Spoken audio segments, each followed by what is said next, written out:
currently the Deputy Regional Director for Operations of the National Capital Region Police Office based in Taguig City. Okay. So, thank you for that, General. I think we believe that you have some adequate knowledge about Article 16, which is the general provisions, to your years of experience in the Philippine National Police. So, this is going to be as part of our requirement for a class of Philippine Government Constitution. And we'll be asking several questions regarding the general provisions, which is Article 16 of our Constitution. So first question, General, which would be in regard to Section 3 of the said article, which is the state may not be sued without its consent. So the question is, under what instances can a private person sue the state, or has it ever happened, or in your, are you aware of any events that it has happened? Actually, in my experience, I have not yet encountered any case where the state was sued by an ordinary citizen, by any person. But during our previous experience, there are instances when there's sort of a repression being done against a group of people, but the one being sued is the head of that agency, the CP government agency, but not the government itself, like SONA, the State of the Nation address. There are some instances when the head of the police officers or the generals handling that civil disturbance units are being charged by the protesters, but not the government. And never the state itself? Never the state itself. Okay, so next, General, about Section 4. The armed forces of the Philippines shall be composed of a citizen armed forces which shall undergo military training and serve as may be provided by law. It shall keep a regular force necessary for the security of the state. So the question, General, is what is the citizens armed forces? Citizens are probably, it refers to the reservists. These are the not only students, but even professionals who volunteered to be the reservists of the armed forces of the Philippines, so they participate in trainings, in military training, and not necessarily in the, serving in the active service.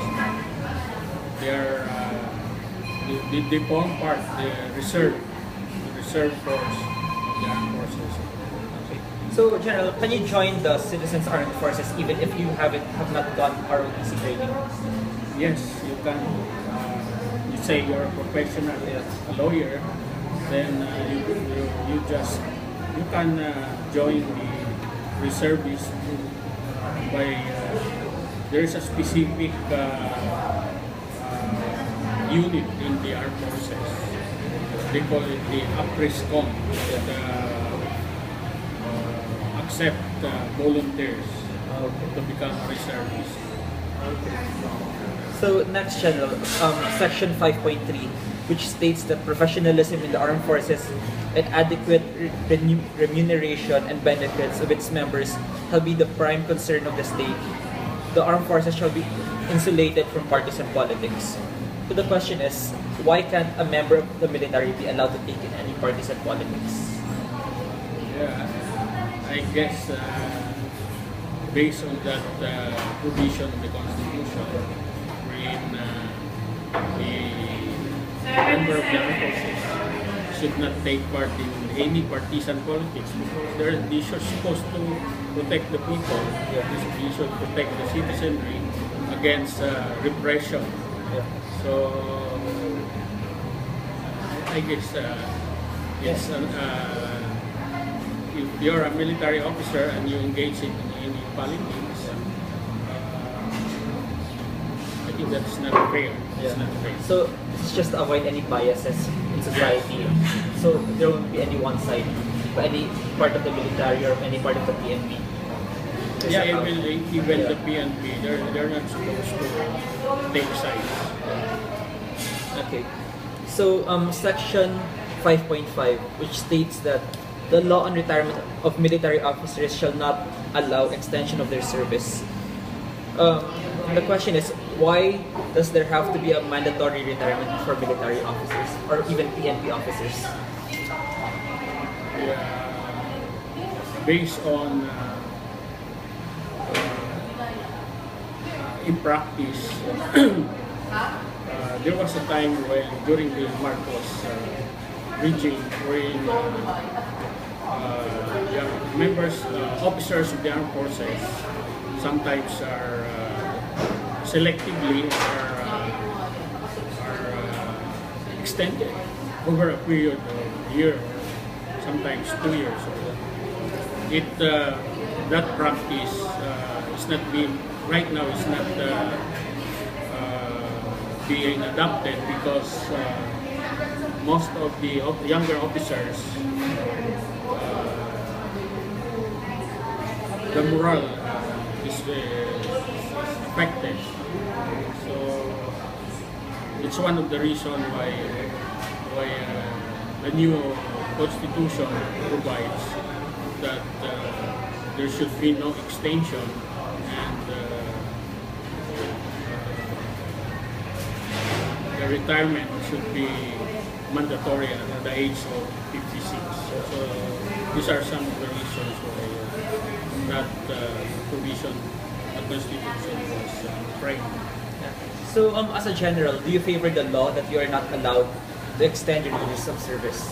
Yes, sometimes, but there are some exceptions. Because for me personally, I'd like to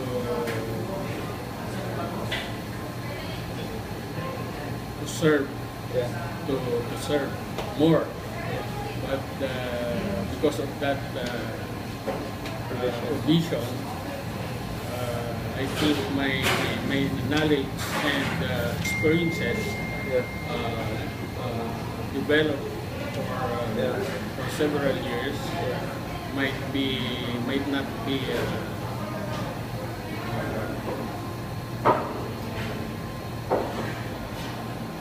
put into practice. Yeah, so general, it's the state's laws that they can fully maximize your full potential and your full experience to be part of the service. I believe because as I observed the younger generation, the younger officer corps, because of like my experiences are not fully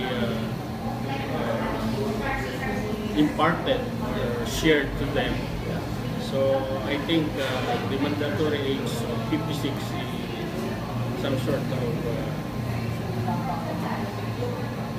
not really necessary for us like me. Okay. So for section 7, the state shall provide immediate and adequate care benefits and other forms of assistance to war veterans and veterans of military campaigns, their surviving spouses and orphans. Funds shall be provided therefore, and due consideration shall be given them in the disposition of agricultural lands of the public domain and in appropriate cases in utilization of natural resources. The question, General, is: does the benefits received by the family of the veterans or the veterans themselves compensate for the sacrifices and hardships that they have undergone? Well, being a veteran, I believe if you are truly a patriotic officer, I don't think you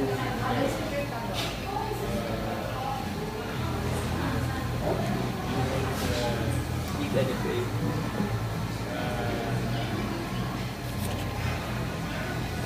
You would mind, you would question any help that the government or any benefits that the government would provide to you and your family, because as a patriotic officer,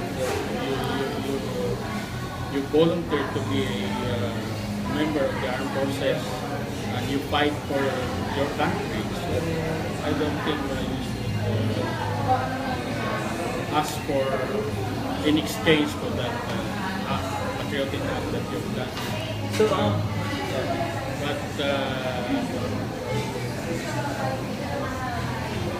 but so far, I think the government has been going much for giving the benefits of our war veterans, and we have formed so many associations, and the government and the national defense is doing its part to fulfill the promises to the war veterans.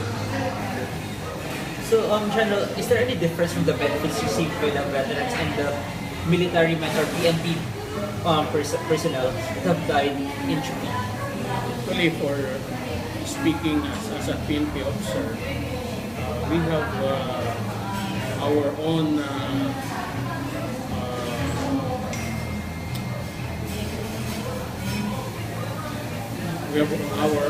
department that handles the benefits for the benefits of the police officers. We have the personnel retirement benefits system that take care of these concerns. Now, What for the ones that died in service? yes, we also have I think that concern is also Part of it. is a part of that system that we have been developing for several years. So, lastly, General, on Section 12, the Congress may create a consultative body to advise the President on policies affecting indigenous cultural communities, the majority of the members of which shall come from such communities. So the question is, what benefits does the indigenous cultural communities receive from the government? Well, I'm not really very particular about the specific benefits that these indigenous people have been receiving from the government. But as far as my knowledge is concerned, these indigenous people living in the very far-flung areas, we have been in the remote places such as Abra, very remote. We're in the government itself. The presence of the government is not, you could not see any presence of the government there. So these indigenous people are mostly exploited by those who are against the government. They're exploited. So I guess there's really a need for substantial services, government services. I believe that there is really lack of a need for additional benefit programs for these indigenous people. So does the PNP do anything or have any special care or does anything different for the indigenous cultural communities in comparison to us living in the rural or urban settings or the urban citizens? Usually the PNP as part of our police community relations, we have been giving assistance as minorities, we call this national minorities. But of course, since PNP is only a small organization, it's not really very significant. The programs that the PNP is, as far as police community relations is concerned, is very minimal. Okay. It should be the government. Their government. Yes. Okay. So thank you so much, General, for having the interview with us. Thank you so much.